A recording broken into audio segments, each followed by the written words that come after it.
Welcome back. This is Marnie, and excited to have you here with us, as well as our next guest, who is Jessie Seneca.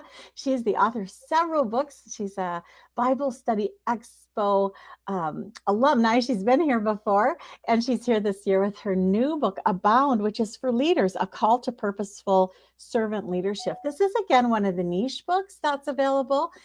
This maybe isn't for all of your women, but it's definitely for some of your women. It's for the gals who are looking to uh, go into this leadership, this next step in their walk with Christ into leadership, and to understand what He has for them.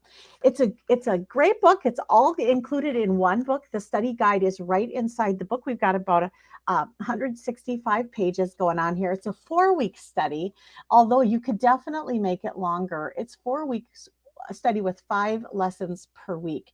Each of the studies is 15 to 20 pages. There's an introductory part to it, and then there's probably 15-20 minutes of project work each day as you're going through the week, and then you can get together and discuss that as a group.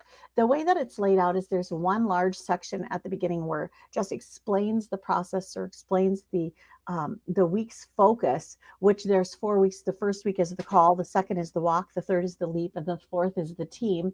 And then after that, there's 3 to 7 pages of daily work. And with that, I'd like to bring Jessie in here. Welcome to you. Hi, Marnie. How are you? I'm doing great. It's wonderful to have you back. Sorry, choked. Yeah, it's good to be back. I love being on this. Yeah, well, it's so fun, isn't it, to just spend a day and just to have a bunch of different Bible study. And there's so much, the Bible is so full, and He's got our hearts so full, and yours is for leaders, which is awesome. And one of the things that you do, maybe just explain a moment what She Leads is. She Leads, it's a leadership conference that we hold mainly in the northeast of the country, although next year we're going to Tennessee, so we're excited about that. Yeah, but it's a time for women to come together and be inspired and motivated to what God has called them to do in the home, in the church, marketplace, or in the community. There's breakout sessions, there's keynote times, and it's just a time for women to be encouraged by other women in their walk. Yeah. And it's a beautiful, beautiful opportunity if you're looking for something for your group to go to, or even if you do this Bible study and just want to go and kind of add on to that. It's such a great idea to do that. Jessie, let's go ahead and turn to page 26 in your book. I want to give you guys a feel for kind of what's in here. And there's so much. It covers kind of the gamut of things that you will face as a leader at some point or another. And it starts kind of with the call, which is figuring out what God's really calling you to do. And in this one, on day 2, there's a timeline, which is really helpful. I've done this actually before, Jessie, and I did it again when I went through the book this time. So just explain to the listeners, why is it important that you understand the timeline of your life so far? Well, as a leader, at a certain point, it's really good to look back and see all the areas and the people that have been a part of your progress. And this way, when you do that, you can look back at the good and the not so good, because, Marnie, we learn from the good things that happen, right? But we also learn from those things that might not be so good in that particular time period. But when we look back, we can see how God used it for good, right? What some may have meant for harm, God has used for good. And so as you go through that timeline, you write down the people that have impacted your life, you write down the situations, you can see who has impacted you in a particular area, a certain quality. It tells us in Proverbs 13:20 that if we walk with those who are wise, we will be wise. And so on that day, I also have them write down names of people as they've written in their timeline, who they might be and the qualities that have helped them. Like maybe someone believed in you and saw something that you didn't even see early on, or just that person who really encouraged you to keep walking in the calling that God has called you to do. And so I think it's really beneficial. I know the women who've worked through the book have really appreciated that exercise, and to be able to see all that God has done in the past and what he's doing in the present. Kind of in helping us to step back and say, what do I see in other people, leaders who've led me that really resonated with me? Instead of just, launching into this, I don't know how to do it. Jesse's going to teach me what to do. It's really so much bigger than that. The Bible's going to help you know what to do. God's going to help you directly in your heart. Other leaders are going to come around you. You're, as the author of the book, helping us to say, you've already got a bunch of leaders in your life who've sown seeds into you. How does that look? And so it's really cool that way. So the book is, why don't you go to page 83 here while I explain something else? One of the things that's in here that I like is you've interviewed, or you've brought in some extra leaders to share little segments. And that's just another section that's included in each chapter, so that you're hearing not just from Jessie, but you're also hearing from some of these other leaders who've experienced something along the line of the feature for that week. In this one, I'd like you to actually give us a sample reading here, if you would, on page 83. This is you speaking. And I'd like you to start on this first paragraph there, the one of my favorite, and end at the end of the second paragraph at Fast to Him. You want me to read it? Yep. Okay. One of my favorite Bible characters is Joshua. Joshua is asked to do something he had never done before. After being mentored by Moses, he was handed the baton to take the Israelites into the promised land along with Caleb. The mantle of leadership was passed from Moses to Joshua, so Joshua set out upon a new journey.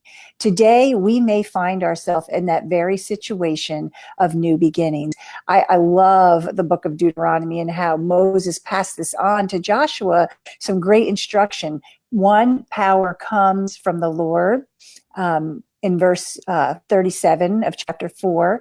And then he tells us we are to seek after him, and he will let us find him. Serve him with all of your heart.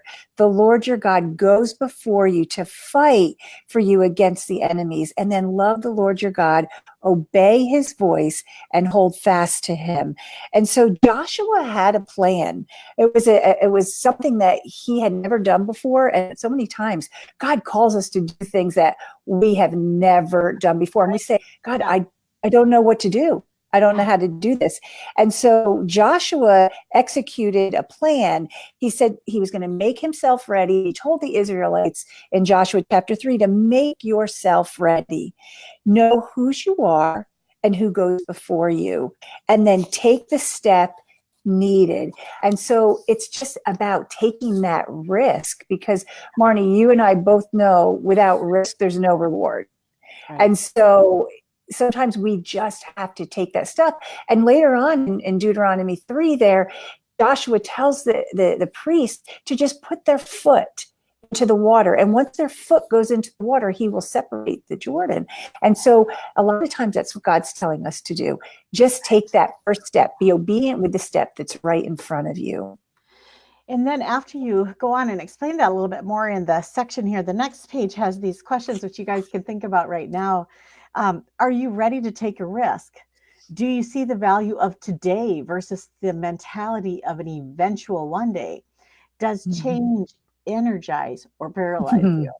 Do you take responsibility for your life and decisions? Are you ready to finish what you start? Are you willing to do what others are not, even if that includes hard work? It's all the way through. I love how this is formatted. And actually, you've got it. Not only can you guys do this with a women's group at your church, but any ladies who are in leadership at a business of any kind, you can take your team through this. I mean, it's really cool, laid out that way. So let's go ahead to page 103. This one is called self-development. It's day 3 of the section, and I can't remember what section we're in here on this one, but anyway, it's called Prayer Works. And you go through a little bit here at the beginning and Psalm 16, 5 through 8. And then here are some of the questions from there is, who gives you stability and prosperity and makes your future secure? What have you been given? Who is your guide? Whom do you trust? What does your life represent when you allow him to be your foundation? And what portion of this scripture needs to be embedded into your mind and heart? On the next page, then, that is still in that same section, read First Chronicles 4, 9 to 10 and answer the following questions. And it goes on with more questions. So you really, Old Testament, New Testament, it's all over. A lot of these questions are to just, again, like your timeline. I feel like a lot of it is just say, God, you've already put a lot in me. You've already got a lot in here that we're just kind of bringing now to the surface too. Is that kind of how you feel like this is? Of course, there's new material also, but just the confidence to step forward. Yeah, so this chapter that you're reading from is called The Leap.